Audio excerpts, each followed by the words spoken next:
Hey everybody, Mr. Moppin coming at you again with another APUSH video. This is our 6th video in the series focusing in on topic 6.13, the era of Gilded Age politics.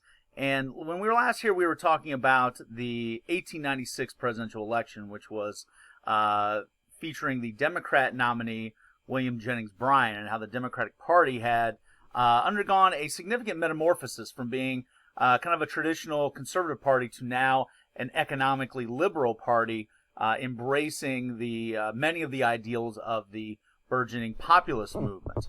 Now, on the other side, we have the McKinley Campaign. William McKinley is going to become William McKinley is going to become the Republican nominee, a longtime Ohio Congressman William McKinley, and his campaign, in many respects, is going to have a traditional component to it, but it's also going to have a modern component to it that is going to be very, very significant. And let me go back here a couple slides here. Let's see. Hold on just a second. Let me get up here. Hold on. Just 1 second. Hold on here. Now, and that modern component is going to be the result of the impact of McKinley's campaign manager, this guy named Mark Hanna, another Ohio politician. And what Mark Hanna is going to be able to do is try to maintain a traditional style of campaigning, but with bringing in lots and lots of modern advertising. So the nickname that's associated with the McKinley campaign is known as the Front Porch Campaign, where William McKinley is not going to be barnstorming the country, but he is going to be, clearly making himself known as the candidate on the Republican side for president. He will encourage newspaper journalists to come to his house in Canton, Ohio, to answer questions, to show that he's relatable. But note, McKinley does not have the kind of the youthful energy that Bryan has. And so he's not going to barnstorm, but he is going to use something that he has got a lot more in abundance of, thanks to Mark Hanna, that Bryan does not, and that is money. Gobs and gobs of money.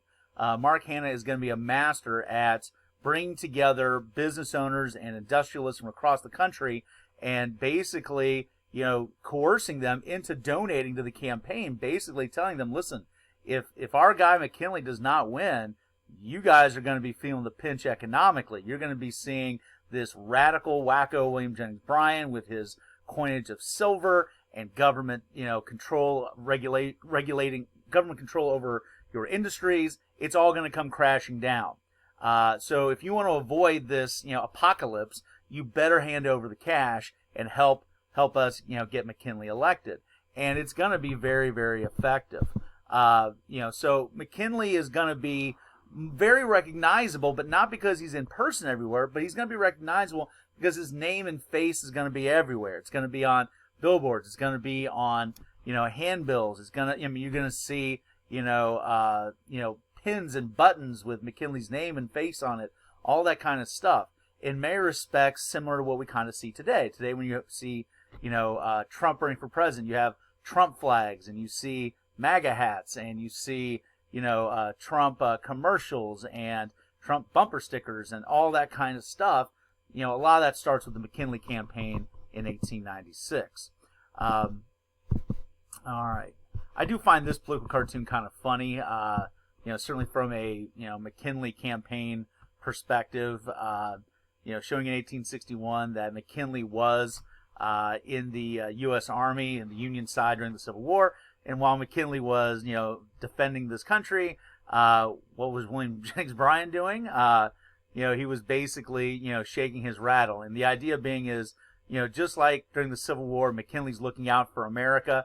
And just like when William Jennings Bryan was a little baby making noise, he's acting like a baby and making noise. So I always thought this was kind of an interesting political cartoon. So, the question, comes down to, where's America going to go in this election? Is it going to go with McKinley, conservatism, pro-business, pro-gold, pro-banks, or is it going to go in the direction of William James Bryan, the Democrats, influenced by the populists, pro-farmer, pro-working class, pro-silver, pro-debtor. It's going to come down to, really, who's going to be most able to get the vote out. And in the end, as you can see here, it's going to be the Republicans that are going to be better at getting the vote out. Once again, you're still seeing, a lot. You're talking, 30 plus years later after the Civil War ends, still a lot of this is being defined by the old, lines drawn from the Civil War. But you can see here that McKinley is going to come out on top, absolutely. Key swing states, of course, like Illinois and New York, certainly playing a significant role. So why did Bryan lose? Well, let's take a look at some of these reasons here. Keep in mind that, from a populist perspective, Bryan is very much, right out of central casting. He's a Plains guy. He's from a rural background. He knows of these issues affecting farmers. He speaks to those folks. But remember, the Democratic Party is not just, Southern and Western farmers. It's also urbanites. It's immigrants. It's Catholics. And Bryan never really spoke to those folks in a way that he needed to. He didn't feel, he wasn't able to make those connections as well as he should have. Whereas the McKinley campaign was very, very, very skilled at using gobs and gobs of money. It's one thing to have a lot of money, but not be wise enough on how to spend it properly. And it's one thing to have an idea of how you want to run a campaign, but not have the funds to make it happen. They had both. And so the McKinley campaign was a smarter, shrewder, well-resourced, better funded campaign. And that's going to allow the Republicans to come out on top and McKinley becoming president. And, so what does this then mean? Well, at the end of the day, from a currency perspective, gold will defeat silver. We will stay on the gold standard. It is definitely a victory for banks. It's a victory for creditors. It is a victory for factory owners. Now, one might think in the short term that, oh my gosh, this is the end of the working man. The working man will never have a chance ever again. And you're just going to continue to be crushed under the boot of money.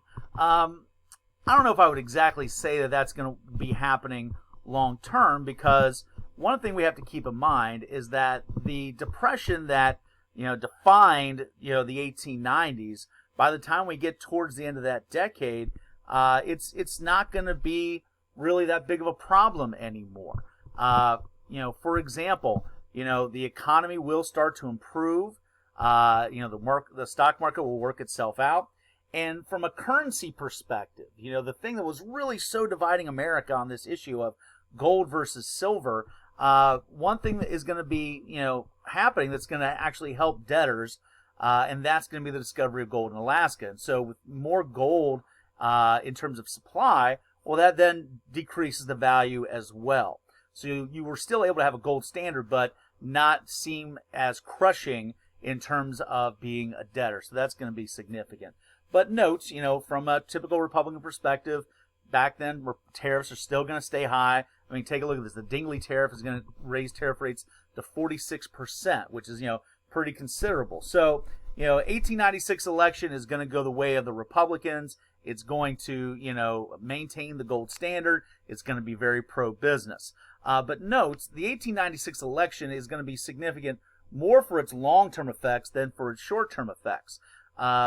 The most important being is that, with the infusion of populist sentiment into the Democratic Party, it forever changes the Democratic Party's DNA. It is now an economically liberal party, has been ever since. And then what does this mean for the Populist Party unto itself? Well, it's kind of one of those things where the Populist Party got so popular that the Democrats had no choice but to absorb their values. Because if they didn't, the populists almost certainly would have defeated the Democrats and taken their spot as one of the two major parties, and the Democrats would have been gone. So the Democrats were kind of in a situation where you either adapt or die, and either absorb the populists or die, and that's what they did. They basically took part of the populists' goals, and therefore, if you're a voter, one of the things you kind of get nervous about is voting for a third party because you think they can't win, even though you might support some of their policies. Well, now if you're somebody that supported the populist movement, now you've got one of the major parties that is embodying a lot of that, and they can actually win. So, the good thing about the populist movement is that some of those values do become mainstreamed. The downside of that is that once they become mainstreamed, you don't need a populist party really anymore. So it starts to go away. Now, granted, it's not the end totally, but it basically is the end for the populist party. It also, at a critical time, is going to lay the groundwork for continued Republican domination of the federal government. By the time, from 1896 to 1932, there's only going to be one Democrat president. That's it. And that's going to be Woodrow Wilson during World War I. Other than that, it's going to be all Republicans in the White House, during this time period. So, this is going to continue a conservative approach to certain aspects of government. However, as we'll learn in the future, it's going to start to also be the time of the progressive movement. So it'll be conservative to some degree, but note, we've already, the horse is kind of already out of the stable in terms of the clamoring for government regulation and stuff. So, and once again, the Democrats lose on that in the election, but a lot of that sentiment will be absorbed by both Democrat and Republican presidents in the next generation. And also, of course, as we mentioned before, another key impact of this election is that both Bryan and McKinley's campaigns are going to be notable for using certain types of techniques that are going to be used in modern campaigns today. All right. Well, thank you for making your way through all 6 videos in this series on Gilded Age politics. We will see you next time. Bye-bye.